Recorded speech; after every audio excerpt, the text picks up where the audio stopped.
ఈరోజు జై కైతక్క ఓకే. ఈరోజు నిజంగా కూడా నేను ఎప్పుడు ఇట్లాంటి బీసీ సమావేశాలు ఎప్పుడు పాల్గొనలేదు. నిజంగా చెప్తున్నా, రౌండ్ టేబుల్ సమావేశం చాలా జరిగినాయి కానీ నేను ఎక్కడ పాల్గొనలేదు. ఇలా మా మెదక్ జిల్లాలో జరుగుతున్నది, మా కవితమ్మ వస్తుంది, మా పులిబిడ్డ మా కేసీఆర్ గారి బిడ్డ వస్తుంది, మా జిల్లాకు వస్తుంది. కాబట్టి నేను ఏదన్నా చేసి మొన్న అక్క భద్రాచలం పోతే కూడా పోవాలి. ఆమె ఎంత కష్టపడుతుంటే మన కోసం ఇంత కష్టపడుతున్న కవితక్క కోసం మనం కూడా రావాలి. నా వంతు ఉడతా భక్తిగా ఒక 10 మందినన్నా తీసుకొని వస్తా అని నేను ఎర్రవల్లి నుంచి రావడం జరిగింది.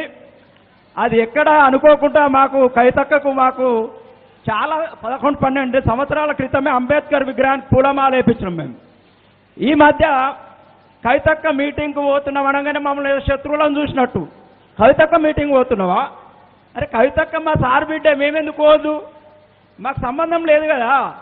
ఇలా మా బీసీల కోసం కొట్లాడుతుంది, ఖచ్చితంగా పోతాం. మేమైతే సరే పార్టీలను పక్కకు పెడదాం. ఇప్పుడు అక్క చెప్పినట్టే ఇది పార్టీల మీటింగ్ కాదు, బీసీల సమావేశం. మరి ఒక బీసీగా మేము మా కవితక్క మీటింగ్ పెట్టినప్పుడు పోవన్నా వద్దా?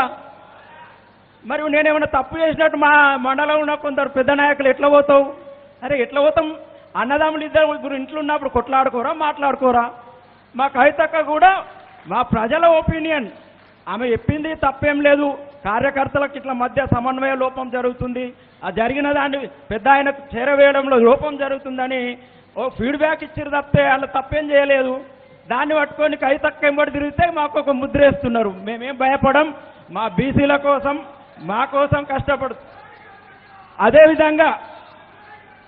అదేవిధంగా ఇప్పుడు ఒక విషయం ఏంటంటే, ఇప్పుడు అన్న చెప్పిండు కవితక్క బీసా, ఆమె బీసీల కోసం ఆమె కొట్లాటేంది? తెలంగాణ కేసీఆర్ సంతమా? తెలంగాణ కోసం కేసీఆర్ కొట్టినా అన్నప్పుడు అందరం తిరగలేదా? ఆయన రాహుల్ గాంధీ ఆటోలో డ్రెస్సులు వేసుకుని ఆటోలలో చూసి ఆయన ఆటో డ్రైవరా? వాళ్ళకు మద్దతు చెప్తున్నాడు కదా. మరి కవితమ్మ కూడా ఇలా పులిబిడ్డ. నేను ట్యాంక్ మట్టి దగ్గర ఆ ఫ్లోలో వచ్చింది. మా కవితమ్మ మళ్ళీ ఒక ఇందిరాగాంధీ, ఒక జయలలిత, ఒక మమతా బెనర్జీ లాగా కనబడుతుంది తెలంగాణ సమకాలీన రాజకీయాలలో. అది నేను చెప్పేది కాదు. మామూలుగా ఒక ఎమ్మెల్యే ఈ మంత్రి పదవి ఏదో సంపాదించుకోవడంలో అది వేరు. కానీ సమాజం పట్ల ఆమె ఒక ఉన్నతమైన స్థానంలో ఉన్నారు. వాళ్ళు ఈ బీసీల కోసం కొట్లాడాల్సిన అవసరం లేదు. వాళ్ళు కేసీఆర్ గారు తలుచుకుంటే కేంద్ర మంత్రి అవుతారు, రాష్ట్ర మంత్రి అవుతారు, ముఖ్యమంత్రి కూడా అవుతారు. కానీ ఆమె కావాల్సింది ఏంది? ఆమె ఎంచుకున్న పంతా మంచిగుంది, మాకు నచ్చింది, మేము పోతున్నాం. మా బీసీలో బడుగు బలహీన వర్గాలు ఎక్కడనో 12 ఉదాహరణ, చిన్న ఉదాహరణ ఇప్పుడు అన్న చెప్పిండు, ఉప సర్పంచ్ కావాలంటే ఎన్ని కొట్లాట్లయినాయి. నేను సర్పంచ్ తెల్లబట్టలు వేసుకొని అంటే ఉన్నత వర్గాలకు మేము ఎప్పుడు వ్యతిరేకం కాదు.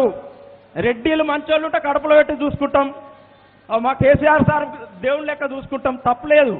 కానీ మా అవకాశాలను అడ్డుకుంటేనే మేము అడ్డుకుంటాం తప్పితే మిగతా వాటికాడ ఎక్కడ మాకు పోటీ లేదు. ఇలా మేము ఏం కొట్లాడుతున్నాం? కవితక్క మొదలుపెట్టింది 42% రిజర్వేషన్ అమలు చేయాలని పోరాటంతో మొదలైంది. మేము అది కొట్లాడుతున్నాం. కానీ ఇక్కడ రెడ్డిలకు ఇచ్చే పదవులు మేము వద్దంటలేము, రెడ్డిలకు వచ్చే సర్పంచులు కావద్దంటలేము. మాకు వచ్చిన రిజర్వేషన్లలో మాకు ఇవ్వాలి అని మేము కొట్లాడినాం. అయితే రాజ్యాంగబద్ధంగా కూడా కవితమ్మ గారు గతంలో అంబేద్కర్ విగ్రహం కోసం కొట్లాట మొదలుపెట్టిర్రు, విజయం సాధించారు. పూలే విగ్రహం కోసం మొదలుపెట్టిర్రు, అది కూడా మొన్న మేమందరం పాల్గొన్నాం. ఏ విధంగానైతే విజయవంతమైనాయో ఈ బీసీల బిల్లు కూడా మాకు నిజంగా కవితక్క చెప్పేదానికి అర్థం కాలే. 3 బిల్లులు పెడతారు, బీసీ బిల్లు అమలైందంటే చాలని అనుకున్నాం. కానీ విద్యకు ఒక బిల్లు పెట్టాలి, రాజకీయాలకు ఒక బిల్లు పెట్టాలి, ఇవన్నీ విషయాలే తెలియదు మాకు చాలా వరకు. బీసీ బిల్లు ఆమోదం పొందింది అనగానే పాలాభిషేకాలు రేవంత్ రెడ్డి గారు. ఏం సాధించారు, ఈయన ఏం చేసిండు? బాల్గొంటవి కేంద్ర పరిధిలో పాడేసిండు. వాళ్ళ మీద వేస్తే అయిపోయి. నేనైతే రెడీగా ఉన్నా, బీసీలకు సిద్ధంగా ఉన్నా, కానీ కేంద్రం ఒప్పుకుంటలేదు. కేంద్రం ఏమంటది? 1948 రాజ్యాంగం రిజర్వేషన్లు జనాభా ప్రాతిపదికన కేంద్రమే మేము లెక్కలు పెట్టాలి, కేంద్రమే బీసీ జనాభా కానీ ఏ కులం కానీ మేము లెక్క పెట్టి ఇస్తేనే మీరు రిజర్వేషన్లు ఆమోదం చేయాలి. కేంద్రం మీద వీళ్ళు, వీళ్ళ మీద కేంద్రం, ఇట్లా చెప్పుకుంటా మోసం చేస్తే ఊకునేది లేదు. కవితమ్మ చెప్పినట్టు మన మెదక్ జిల్లా వనదుర్గమ్మ, ఏడుపాయల కనకదుర్గమ్మగా మనం సాక్షి చెప్దాం. రేపు జూలై 17 నాడు రైలు రోకోకు అందరం మద్దతు తెలుపుతాం. 100% మద్దతు తెలుపుతాం. ఇంకా చెప్తే దయచేసి కొంచెం సమయం లేట్ అయింది కాబట్టి వాళ్ళందరూ ఆకలి మీద ఉన్నారు. బీసీలు ఒక చిన్న ఉదాహరణ, పెద్దగా రాష్ట్రం అంతా నాకు అవసరం లేదు కానీ చిన్న ఉదాహరణే, రిజర్వేషన్లు ఎందుకు? 56 ఏళ్ళైన స్వతంత్రం వచ్చి అందరం తెల్ల బట్టలు వేసుకున్నాం, అందరం కార్లలో తిరుగుతున్నాం, రిజర్వేషన్లు ఎందుకు అని కొందరు అంటుంటారు ఉన్నత వర్గాల వాళ్ళు.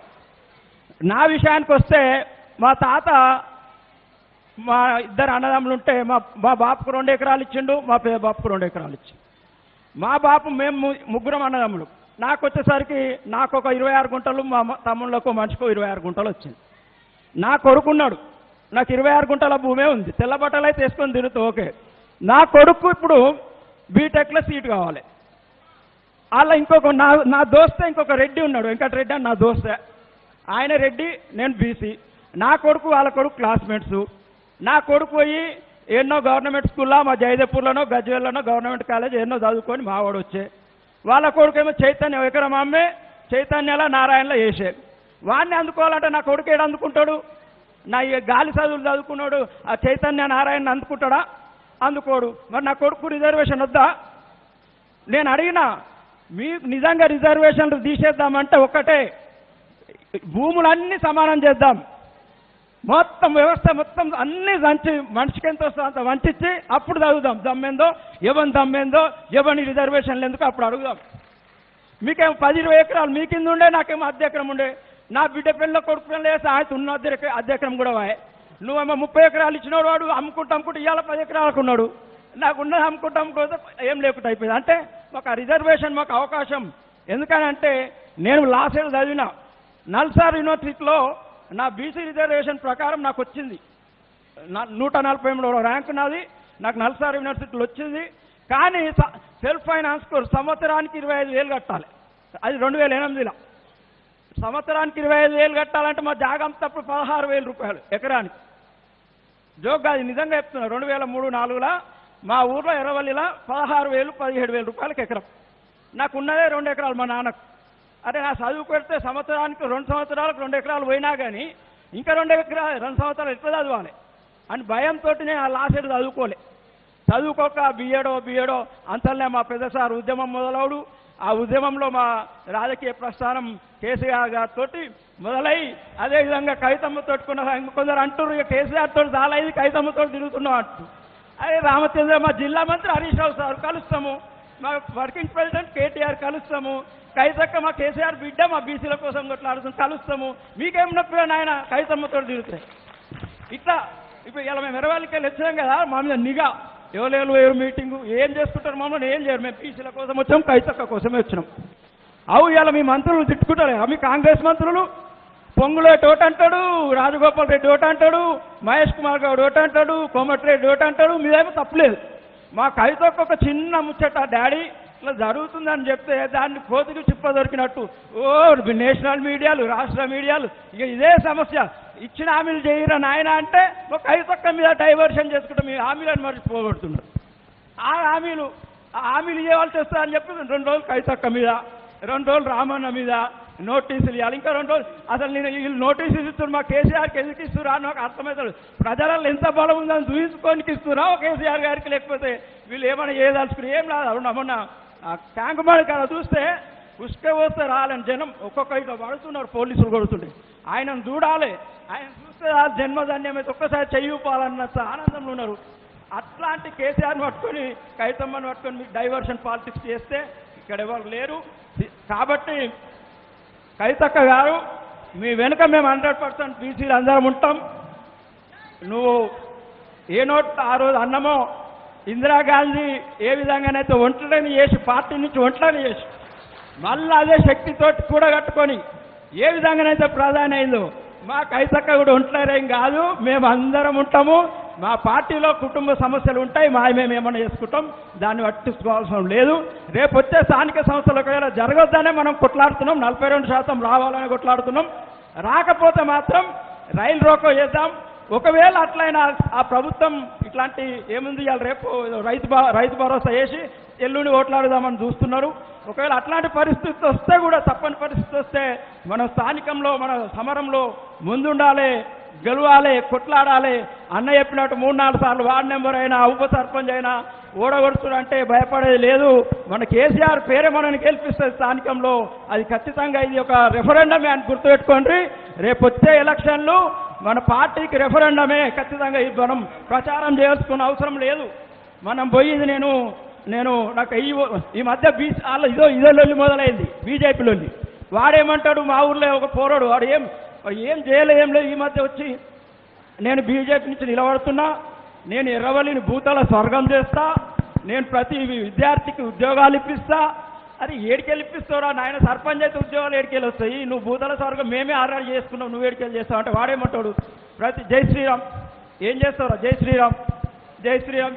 ఏమో జై శ్రీరామ్ రాముడు అంటే మీ పేటేంటారా నాయన? బీజేపీ వాళ్ళకి కేసీఆర్ కొడుకు పేరేంది రాముడు, ఏం ఇయ్యాలి వచ్చిందా?